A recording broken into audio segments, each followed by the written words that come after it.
So last week you would have seen that Xbox held their business update where they talked about the future of Xbox, their multi-platform approach and all that kind of stuff. And recently Phil Spencer has conducted a number of interviews with certain outlets to try and clarify things a little bit further. And in particular, I want to highlight this interview that he did with GameFile and Stephen Totilo. It is linked in the description below. And in this interview, I believe Phil does a pretty good job in dismissing a lot of the rumors and general speculation that we've been hearing about Xbox recently. In particular, Xbox potentially moving forward to this all-digital future where essentially they're no longer making physical media or discs at all. So in today's video, I'll tell you everything that you need to know about what Phil said, and I'll also talk about my thoughts throughout. So if you enjoy this video and you find it helpful, please like, subscribe if you're new, with notifications if that's possible. But let's get into the news, starting off with what Phil said about Xbox's general outlook. This is what he had to say. Quote, Microsoft's gaming chief Phil Spencer is upbeat about his vast Xbox team's future. But he also tells GameFile he is concerned about stagnation in the business and wary of trying to squeeze too much money out of existing players. It sounds cheesy, but I've never been more bullish about where we are, Spencer told me during an interview last week. We're growing on PC, we're growing on cloud, our game studios is just an amazing creative organization. We've got great support from the company, he said. And by company, I assume he's referring to Microsoft. But referring to what Phil actually said there, you expect him to say exactly this, right? In his position, he's not going to come out with some sort of damning assessment of Xbox in an incredibly, negative light. He's going to try and sell this thing as positive as he can, while at the same time trying to be as grounded in realism as possible. He needs to at least tell the truth to some extent. He can't come out and completely lie because no one will believe him, whether it's us as consumers or especially investors and shareholders. He can't just straight out lie about how Xbox is doing. So when you look at actually what he said, he is telling the truth. Xbox has grown, especially in the last quarter. If you exclude the acquisition of Activision Blizzard, which adding that together meant their gaming revenue increased by 61%, excluding that acquisition, they still grew by 6%, right, in terms of their revenue in the last quarter. Their Game Pass numbers have improved. Their xCloud numbers have improved. Overall, they have grown as a company. So he's not lying about that. The big question, of course, is not just about whether they've grown, but the rate of their growth and whether they've hit their targets internally. That is the big thing. That is what matters ultimately at the end of the day. And in my opinion, it's pretty easy to see that they probably haven't in a lot of their areas. If they hit all their targets and they were doing amazingly well, the status quo wouldn't be changing. But the fact that they're now going to be bringing a lot of their exclusives, or at least for now, 4 exclusives to different platforms and potentially experimenting with more, the fact that they're changing up their multi-platform approach, the fact that they're looking at other areas to grow their business, I think it's clear if you read between the lines that internally they probably haven't hit their growth targets. And I've talked about this before, Xbox has always had pretty aggressive growth targets, especially with Game Pass, and now with this literally $70 billion acquisition of Activision Blizzard looming over their head, they're going to have a lot of pressure from Microsoft to perform. And even if they grow, even if there was a 6% growth or 61% growth or whatever it might be, if they don't hit their targets, it's still seen as a negative, right? Because all of their investment and their budgets and everything is dictated around these targets. And if they're not hitting the targets, they're not seeing these investments, actually bearing the fruit that they wanted. So that is what matters more than just actual growth.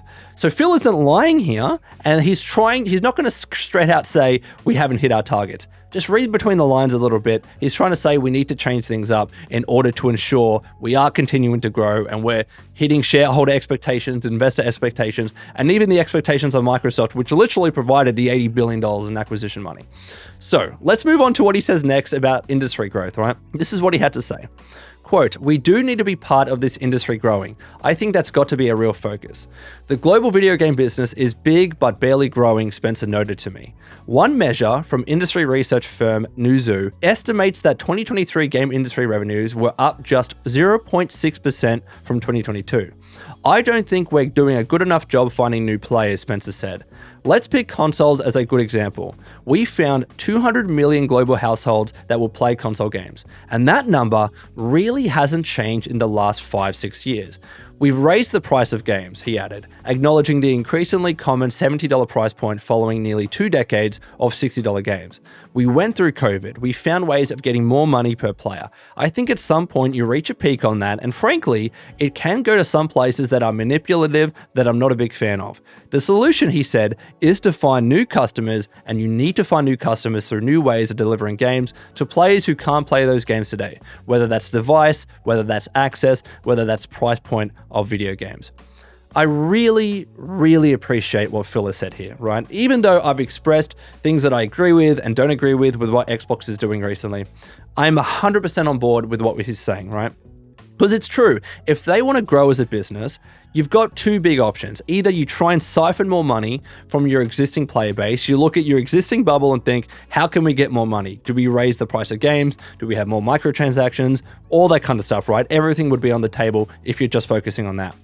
But the second option is, you know what, let's try and look outside of that bubble and see who we can bring into the Xbox ecosystem, right? Whether they're actual gamers on other devices, other platforms like Switch or the PS5, or indeed, if they're not currently gamers that potentially could become gamers if you were to bring them in and give them a little bit of taste of the games that you have on offer and the stuff that you have on offer, right?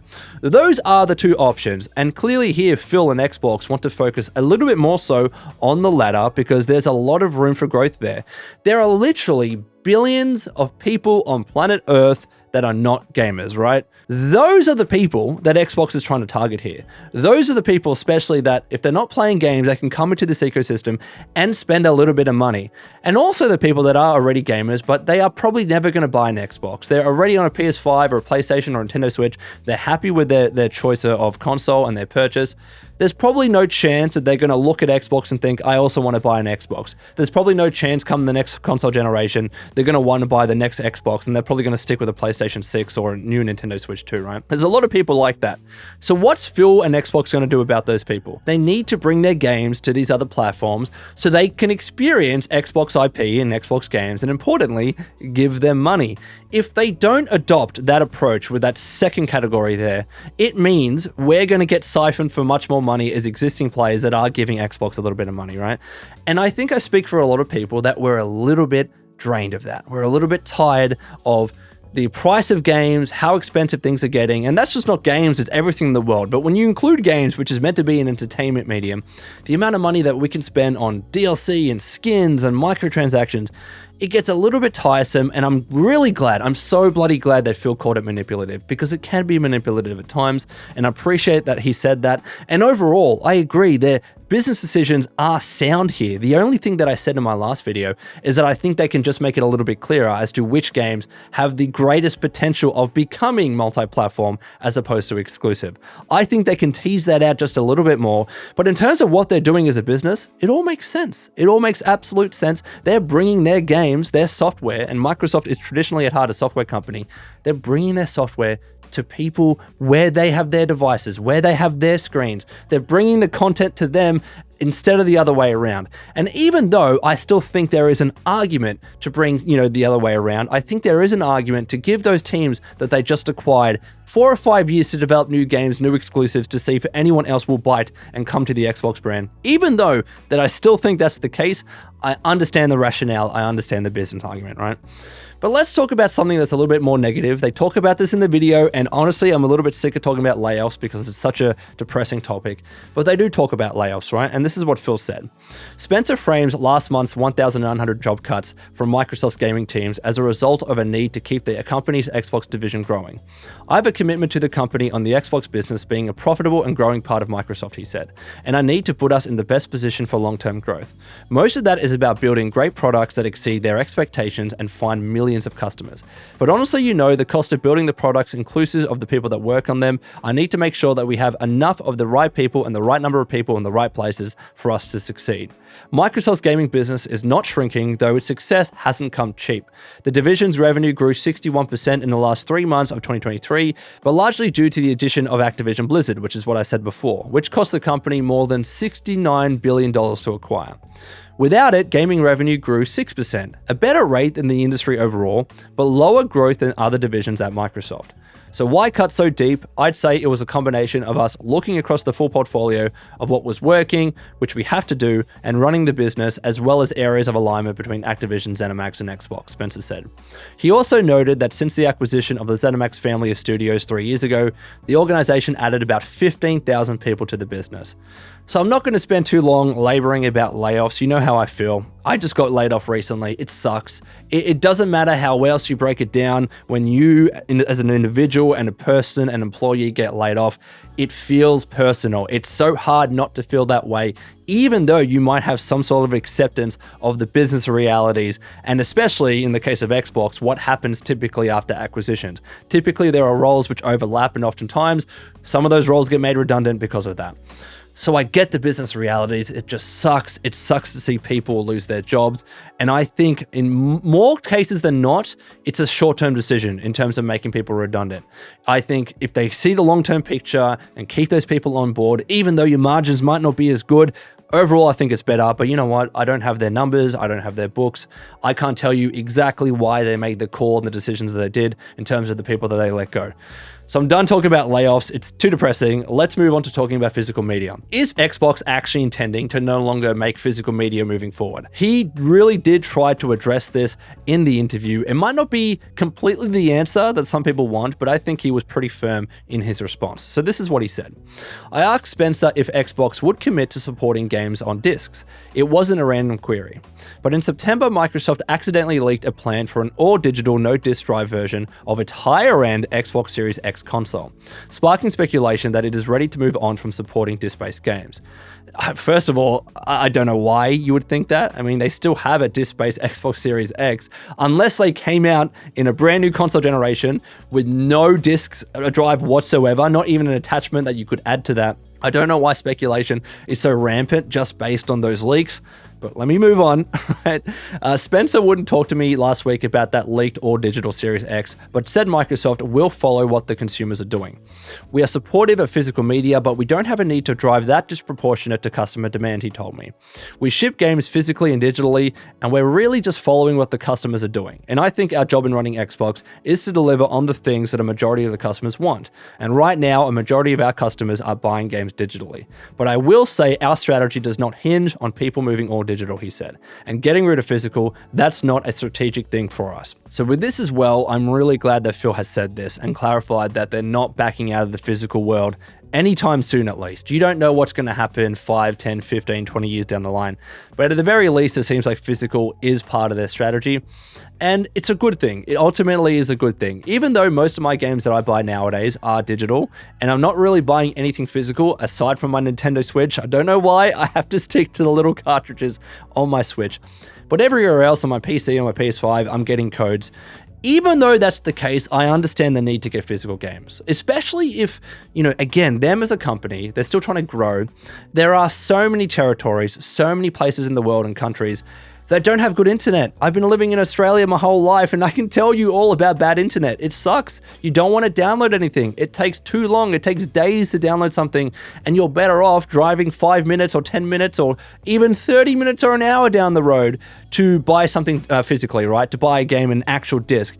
It sucks when you have slow internet, and if they want to continue to reach consumers in countries that don't have good internet, that really do rely on regular brick and mortar physical retail, they have to continue supporting that. It might not be the majority of the market anymore, but it's a piece of it, and everything is going to help contribute to the goals and the KPIs and the targets that they set.